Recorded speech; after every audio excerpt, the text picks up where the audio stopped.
Voy a tratar de hacer algo más de ida y vuelta, porque les voy a dejar algunos interrogantes al último. Para empezar, ¿quiénes de ustedes en algún momento tuvo la certeza de que una autoridad, un funcionario, estaba haciendo las cosas mal o estaba improvisando en lo que hacía? A ver, levanten la mano y sin miedo. ¿Sí? ¿Todos? Bueno. Ahora voy con otra pregunta. ¿Quiénes de ustedes pudo hacer algo sobre eso que veía mal que estaba haciendo un funcionario, una autoridad en concreto? A ver, levanten la mano. No, en concreto. A ver, operando sobre esa cosa. Bien. Felicitaciones a los que pudieron hacerlo. Lo que vamos a hacer referencia ahora, voy a hacer referencia, es como la certeza de que teníamos funcionarios, autoridades que estaban haciendo las cosas mal o improvisando en los temas ambientales. De alguna manera me motivó a la creación del Foro Ambiental Córdoba, que es un espacio de participación desde donde trabajamos para incidir en las políticas públicas ambientales. Esta relación con los temas ambientales, yendo un poco a mi historia personal, arranca de chico, mis abuelos tenían un vivero, así que bueno, de alguna manera eso implicaba algún tipo de contacto con la naturaleza. Por eso, digamos, cuando ya estaba en el secundario, tenía árboles que iba haciendo en casa, y cuando ya estaba en la universidad, digamos, año 85 en este caso, un grupo de ciudadanos, de 30 personas, que formábamos parte de una asociación civil, el CONACO, Comité Córdoba de Conservación de la Naturaleza, fuimos a un lugar degradado en Calamuchita a hacer algo, había que hacer algo, y bueno, fuimos y plantamos 800 árboles en un día. Entonces, bueno, fue toda la cuestión de logística, el ómnibus, el riego, ahí está Belia Solís, que fue decana de Ciencias Químicas. Bueno, de todo eso que uno esperaba que tendría que ser un bosque, lo que quedó fue esto. ¿Qué pasó? Nosotros fuimos, plantamos y nos retiramos, y la gente siguió sacando sus ovejas como lo hacía todos los días, nomás que al día siguiente encontró un poco más de comida, si lo dejamos nosotros. Entonces vimos que era necesario, para empezar a generar cambios, trabajar sobre educación. En realidad, mi venta esencial tiene que ver con el trabajo en educación. Y es así que comenzamos haciendo cursos para docentes. Íbamos al comienzo proyector de diapositiva en la mano, año 86, a las escuelas, cursos para docentes. Y en el año 90 comenzamos con una acción de educación ambiental llamada Programa Educar Forestando, que todavía mi hermano Rafael continúa desde la Fundación ACU de Ambiente, Cultura y Desarrollo. A partir de esta acción de educación ambiental, más de 1000 escuelas montaron viveros forestales, como los que pueden ver ustedes en estas imágenes. Capacitamos a los docentes, los visitamos en las escuelas un par de veces por año, les contábamos los árboles, veíamos las cuestiones técnicas, las plantaciones. Más de 500.000 de árboles se produjeron en estos viveros forestales, y buscando un mayor impacto a nivel numérico, digamos, con esto trabajamos con más de 100.000 chicos, pero buscando un mayor impacto, fuimos en el año 2003, cuando comenzó lo del Plan Provincial de Manejo de Fuego. Me acerqué a Ambiente y dije, che, tendría que hacer algo educativo. Bueno, hacelo. Me acuerdo en ese momento estaba Sergio Nirich como presidente de la Agencia Córdoba Ambiente, y dice, bueno, sorpréndeme con algo. Y la sorpresa fue durante el verano, inventé un juego que es el Casi Incendio, que es esto, que fue repartido a 200.000 niños, y al año siguiente llegamos a 360.000 niños con otros juegos, y eso permitió que de un promedio de 105.000 hectáreas que se quemaba por año hasta ese momento, en el último quinquenio, si pensamos en los últimos 10 años a ese momento, entre 93 y 2003 se quemó mucho más todavía de promedio, se bajara de esos 105.000 hectáreas promedio a 13.000 hectáreas en el 2004 y 11.000 en el 2005. Bueno, a partir de esto, que pudo ser una cuestión exitosa de una política pública que tenía, por una parte, una pata concreta, que era la alerta temprana de los incendios para ir a apagarlos antes de que se extendieran, equipamiento para los bomberos, recursos, educación. Bueno, a mediados de 2005 resulta que sucedió un cambio de autoridades. En ese momento se pelean de la Sota y Olga. Y esta persona, que era el presidente de la Agencia de Ambiente, respondía a Olga. Entonces se fue, lo fueron. Y yo al cabo de un mes y medio, cuando ya no me pagaban nada, me debían un montón de plata, digo, che, me parece que me han echado. Porque tienen esa sutileza de, no te dicen nadie, che, mira, esto no va más. Y bueno, entré un poco en la situación que comentaba Mónica hace un rato, de decir, opa, uno venía trabajando bien, la verdad es que logrando resultados, fue un laburo con mucho impacto, y de golpe un cambio de autoridades hace que eso se acabe todo. Lo cual generó un momento de desastre. Entonces, puedo decir, una autoridad tiene la capacidad de poder generar, abrir puertas abrir puertas para que haya impacto para muchas personas durante mucho tiempo, o hacerla, cerrarla, dejar una endígita para que beneficie a un grupo en particular.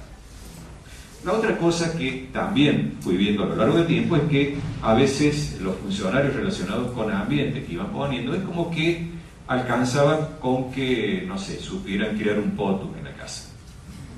Dentro de todos los médicos, la mayoría son médicos, bueno, pero en ambiente no hacía falta tener mucha calificación técnica. Entonces fue surgiendo esta idea de generar algún tipo de acciones de incidencia desde la ciudadanía. Y eso lo fuimos, de alguna manera, pensando de la siguiente forma. Primero veíamos que no existían superhéroes, sino que había que trabajar en grupos, en colectivos de personas. O sea, no existe la persona que se pone la capa y dice, bueno, listo, voy a salvar el ambiente, voy a salvar la salud del país, la educación. Eso no existe. Lo que existen son grupos de personas que trabajan con objetivos comunes. Lo segundo es que decidimos trabajar con absoluta independencia de partidos políticos y gobiernos. No es que esté mal que alguien participe en política o sea funcionario, pero sí entendimos que era saludable para nuestro espacio separar las cosas, que las identidades sean claras, y nuestra identidad tenía que ver con un trabajo desde la ciudadanía. Entonces, no tener esa incidencia que podía significar de alguna manera estar pegado con un gobierno en particular, con un partido en particular o un interés empresario en particular. Luego también una de las cuestiones que fuimos generando con esto es la necesidad de tomar decisiones por consenso. Esto es no votar, sino tratar de generar los mejores acuerdos para las decisiones que se tomen. Y en realidad dentro de la tarea técnica no hay, digamos, disensos importantes. Y así fuimos generando una agenda de temas que considerábamos prioritarios. Al comienzo fueron agua y plaguicidas, y comenzamos a trabajar con una metodología. La incidencia la íbamos a hacer desde la generación de informes y recomendaciones técnicas, o sea, había un trasfondo, una plataforma de contenido muy importante a nivel científico de lo que se proponía, y por otro lado, simultáneamente lo trabajamos con los medios de comunicación. Entonces, le damos el informe, pero también lo pasamos a los medios para que ese informe no termine en un cajón, como es lo que pasa habitualmente. O sea, el conocimiento no tiene una incidencia directa en la política pública, sino que de alguna manera el conocimiento hay que gestionarlo deliberadamente para que genere cambios en la política pública. Y en el trabajo con los medios de comunicación voy a hacer una pequeña referencia sobre cómo nos resultó exitoso. Los medios de comunicación consumen noticias, entonces hay que proveer lo que consumen ellos. Ellos no a ver, no hay que valorarlos en sí, si son buenos, si son malos. En realidad hay que darles lo que ellos consumen. Entonces eso implica un cambio de lógica nuestro. No es decir, bueno, vos medio adaptate a lo que yo genero, sino yo tengo que generar algo que le sirva al medio. A su vez, hay una experiencia, bueno, también muy temprana, esto fue en el año 86, que me enseñó a poder transitar la tarea con los medios de comunicación con tranquilidad. En ese año, enero, hubo un supuesto aterrizaje de un ovni en el Cerro Pajarillo en Capilla del Monte. Bueno, esa manchita que ven ahí arriba, ese quemazo. Entonces salieron allí a decir sí, que había bajado una nave, todas esas cosas. Con un amigo muy escéptico, en ese momento estaba en el segundo año de la facultad, nos fuimos a ver de qué se trataba eso. Y efectivamente era un fuego común y corriente, nomás que de lejos se veía con esa forma ovalada, de cerca era irregular, habían cortado incluso algunas plantas como para que no se extendiera el fuego, o sea, nada, era digamos, lo que uno podría apreciar como una campaña de instalación de la localidad a nivel turístico. Bueno, así que fuimos al otro día, comienzo de la democracia, uno iba a una radio, che, queremos hablar de esto, bueno, pasen. Increíble, o sea, en este momento sería impensable. Bueno, y contamos sobre esto en Radio Universidad, bueno, nos reímos un poco, tomamos el pelo, bárbaro. Al otro día salió el secretario de Turismo de Capilla del Monte a decir, no, que ahí esto no es cierto, vos llevas bajo una brújula, la brújula se mueve para todos lados por la radioactividad. Entonces, fuimos a Radio Nacional. Y entonces empezamos a contar, claro, veníamos ya envalentonados con la nota anterior, y en un momento se me ocurre decir, sí, porque este ovni tenía una forma de ameba. Y resulta que el entrevistador sí creía que esto era cierto. Y entonces me dice, ¿y usted qué sabe qué forma tiene un ovni? Yo me mato, porque como decir, bueno, no, los ángeles tienen plumas o pelo. Nada, es absurdo. Sin embargo, me enseñó lo siguiente, me había excedido en la argumentación. Yo podía argumentar que el lugar era una quemazón común y corriente, solamente que había sido en el mes de enero, esa era la única excepcionalidad, que había lugares en que se había cortado los yuyos para que no se extendiera el fuego y que era irregular. Bien, eso era lo que yo podía verificar de forma fehaciente. Y entonces aprendí que trabajando con información dura, no te equivocas. Entonces, con más de 2000 notas que por ahí recién comentaban, jamás me vinieron a decir, no, che, mira esto o lo otro. Porque en realidad, si uno saca alguna conclusión, lo hace a partir de datos duros. Entonces, eso es lo que tenemos de alguna manera como ventaja los que trabajamos con las ciencias naturales. Y a partir de esto, de la presentación, de generación de informes técnicos, el trabajo con los medios, fuimos generando logros. Yo les voy a contar dos trabajos. Uno ha tenido que ver con el tema de control de plaguicidas en frutas y verduras. Ese informe lo presentamos en febrero de 2009. En ese momento un fiscal, Carlos Mateu, dice, ¿cómo que no se está controlando? Tomó 19 muestras en el mercado de abasto y de esas 19 muestras, 9 dieron que tenían problemas con plaguicidas. O sea, el 46% de las verduras que consumíamos en ese momento de las frutas o tenían plaguicidas de más o tenían plaguicidas que no estaban permitidos para un producto en particular. El fiscal que hizo, a partir, digamos, con estos datos, imputó en ese momento era el intendente Giacomino, al director de ferias y mercados, a 2 funcionarios de SENASA y a 3 productores. Bueno, la cuestión es que la defensa que se armó en ese momento de alguna manera logró correrlo al fiscal y al año le pedí a la gente de La Voz que consultara qué había pasado con este informe sobre la necesidad de controlar los residuos de plaguicidas en frutas y verduras que vendía el mercado de abasto. Entonces consultaron a la municipalidad, no se había hecho nada, o sea, quedó en la imputación, en la defensa, pero no había nada. Lo publican, Carlos Mateu, el fiscal, dice, ajá, sí que todavía no hacen nada, fue de vuelta, y a los 15 días ya estaban comenzando los primeros análisis. Al cabo de 7 meses, en septiembre del 2010, ya el nivel de plaguicidas en frutas y verduras había bajado al 7% más o menos, los que estaban excedidos. Con estas imputaciones, lo que hicieron fue que se imputaron en 3 ocasiones distintas. De alguna manera también se impulsó a que la producción frutihortícola en Córdoba tuviese una capacitación y tuviese niveles de plaguicidas que no vemos en otros lugares del país, porque estamos, de acuerdo a los datos oficiales, habría que contrastarlo con fuentes independientes, pero los datos oficiales de los últimos 120 análisis hechos entre el 2016 y el 2018, 3 dieron mal. Entonces nos está dando una idea que lo que estamos comiendo, al menos de acuerdo a estos estudios, es significativamente mejor que lo que se comía en el 2009.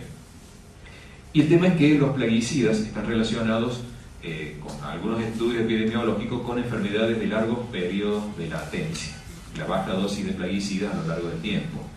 Hay estudios, bueno, seguramente ustedes lo conocerán, pero algunos tienen que ver con incidencia con formas de cáncer, hay algunos que lo vinculan con Alzheimer, con Parkinson incluso. Y entonces, de alguna manera, esto puede haber servido para que en 30 años tengamos algunos cuantos casos menos de algunas de estas enfermedades de largos periodos de latencia. Traigo también en relación unos datos que decía Mónica recién respecto de, hablando de otro asunto, que es el tema de la contaminación del Suquía con los vertidos de Bajo Grande.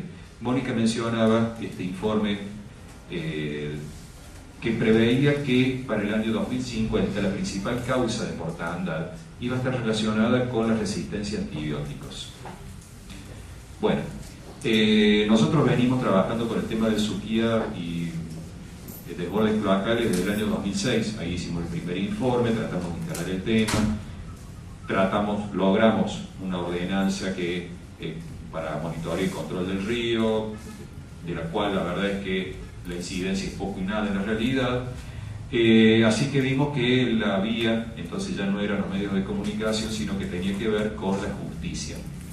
Entonces fuimos aportando a una causa que está en la justicia federal por contaminación del Suquía, en donde pudimos, dentro de la cantidad de pruebas que fuimos aportando, hubo un informe del Instituto de Diversidad y Ecología Animal que respondía a la siguiente pregunta: ¿en cuánto afecta la contaminación que produce Bajo Grande a la laguna Mar Chiquita? ¿Por qué la laguna Mar Chiquita? Porque como tiene parte con Santiago del Estero, permite la intervención de la justicia federal. Y lo cierto es que a partir de toda esa información, hay información que la verdad es que es preocupante. Estamos hablando de genes de resistencia a antibióticos que circulan en cepas bacterianas. Los líquidos cloacales son el caldo de cultivo óptimo, porque hay antibióticos que excretamos luego de tomarlos, van allí a las vías cloacales, están allí con las bacterias, se genera entonces una cuestión de selección, en este caso semi-artificial, porque si está en un medio con bacterias, quedarán las que tengan genes, entre las bacterias se entrecruzan los plásmidos, eso va al Suquía, con un nivel, a veces 4.600 veces superior al nivel permitido de vertido. Cuando digo 4.600 veces superior, estoy hablando en número de veces, no de porcentaje. Si fuera porcentaje, por ejemplo, en el caso de coliformes total, estaríamos hablando de un 460.000%. Bueno, eso es lo que encontramos en el Suquía, eso va a la laguna Mar Chiquita, pero a su vez, si uno lo ve a esta o con una escala más grande y de interrelaciones, la laguna Mar Chiquita es un sitio Ramsar de aves migratorias, o sea que perfectamente podemos estar exportando bacterias súper resistentes a California, por ejemplo. Entonces, esto para contar algunas de las acciones. Yo recién mencioné acciones que tenían que ver con los medios, acciones que tienen que ver con la justicia. Y la tercera cosa que les preocupan a nuestras autoridades y en general a los que